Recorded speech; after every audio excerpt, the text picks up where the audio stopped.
I have just a very short time this morning. Try to fish a little bit. I'm picking up my, oh, got something. That didn't take long. What do we have here? Let's see what this fish is. And, oh, it's a little bitty Chattahoochee bass. That's actually a species that I was hoping to catch, but which I'm happy for, but have to be a little bit bigger. I'm hoping to find a Chattahoochee bass for the Georgia Bass Slam. I don't know the likelihood this morning, just because I do have such a short time, maybe a half hour or something, on my way to pick up my daughter at an event, and was able to get going just a little bit earlier. There's a little spot that I'd always wanted to investigate, and just to kind of see what the access looks like, maybe to come fish more another time. And so that's what I'm doing this morning. Because it's such a short window, I'm rigged up very simply. Geared up very simply. I have the fishing with the popper and dropper with a Rebel Bighopper and a little inchworm trailer behind it, which that Chattahoochee bass, it splashed on the surface on the creek hopper, but then it ended up, it actually got the inchworm almost immediately, which happens a lot with this kind of rig. They hear the bait land. I don't know. No, I thought I had something else on there. They hear that the creek hopper land and are intrigued by it, and they go to investigate. Sometimes they'll splash at it, may or may not get it, but then they see that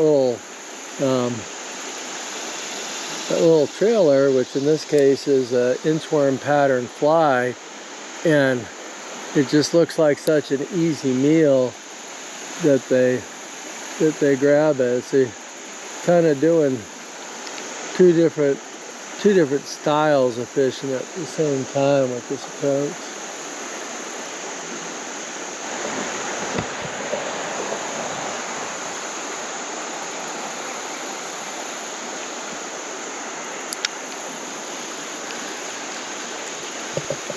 I had one on for just a second there. It grabbed the fly. Sometimes what'll happen with this rig is nothing will even smack the surface offering, and that creek hopper will just go under like a bobber. Can't really see it in the glare right there. There it is.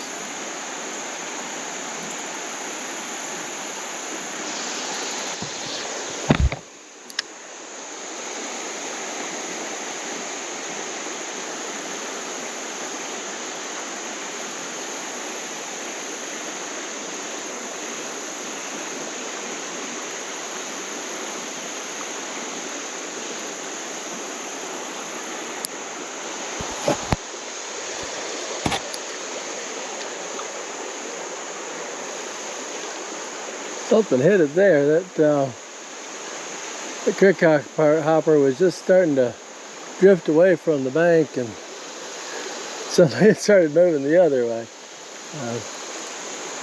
But whatever hit it didn't get it. Something grabbed the inchworm.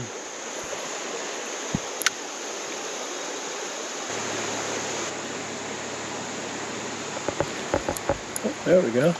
Trying to swim it past that little stump and not get snagged on it, and something came and got it right next to it. Oh, that looks like a Chattahoochee bass potentially. It might be. Oh, that is. Look at that. Chattahoochee bass. That's going to be really close on the measurement. I've got my little tape. I'm going to check and see if he's 8 inches long. If so, it's a qualifying fish for the Georgia Bass Slam. And so I'm going to check that real quick and see what we find, and then probably have to get on my way after that. Alright, I got 8 inches of measuring tape stretched out. Get his tail right on the 0. Oh yeah, he's definitely good. Actually got about he's about 9.5 inches with the tail pinched. Alright.